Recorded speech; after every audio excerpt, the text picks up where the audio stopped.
SABC, host broadcaster of the G20 South Africa 2025. This weekend, we know that we are looking at all things G20, edging closer to that summit. It's taking place between the 22nd and the 23rd of November. We bring you rolling coverage on the SABC, of course, our reporters stationed in and around on the various routes as we look at the impact this is going to have on residents, commuters, and road users alike, of course, as some of those plans get put in place to ensure that all systems are clear and go-ahead is given, of course, ahead of that summit. We know that JMPD has cautioned motorists, residents of Johannesburg, ready to prepare for some of these temporary measures and intermittent traffic disruptions, which are going to be happening on multiple routes in and around the province. Let's take a look at what is transpiring at the SAWA. We've got Calvin Dludla. We've also got Lopang Alamu. Calvin, a very good morning. Perhaps you can tell us where you are at this point. I know that Gauteng is going to be a hive of activity for the summit, but when we're looking at which roads are affected, the times that they're also going to be affected this time round, tell us a little bit more, but also some of the contingency plans for public transport, buses, taxis, train users alike.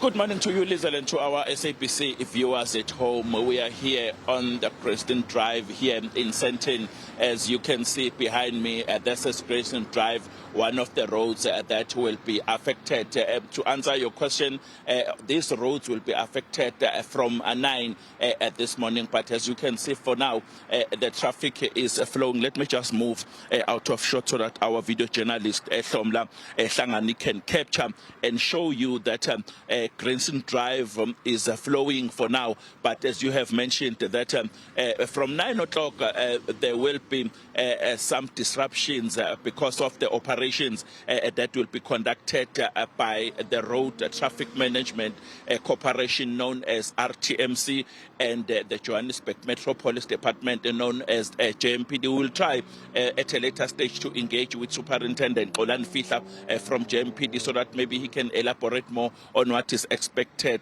today.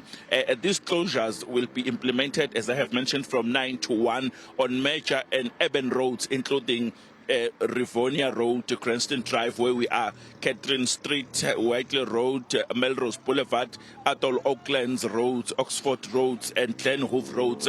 We are told that they are preparing for the G20 summit. The reason why they are here in the disruptions will be taking place here in Sandton, it's because on the 18th, which will be Tuesday, there will be a B20 social summit that will be taking place at the Sandton Convention Center, not far from where we are, and that is why there will be some closures on the roads.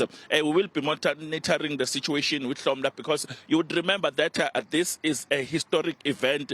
This is the first time an African nation is holding both the G20 and B20 presidencies, making this a historic event. It's not far from the Sandton Convention Center where this B20 summit will be taking place. We will try again also, Lizel, to engage with motorists so that maybe we can be able to understand whether they are aware of these closures. In most cases, especially those who are using taxis and taxi operators, they will say they are not aware about road closures, which will actually cause a havoc. But we will monitor the situation. My colleague Lopang Alamu is in Nazareth in Soweto, where she is also monitoring. But here for now, the roads are clear, as you can see, no disruptions, nothing at all. But from 9 o'clock, we were told by JMPD and RTMC that there will be road closures. For now, because of time,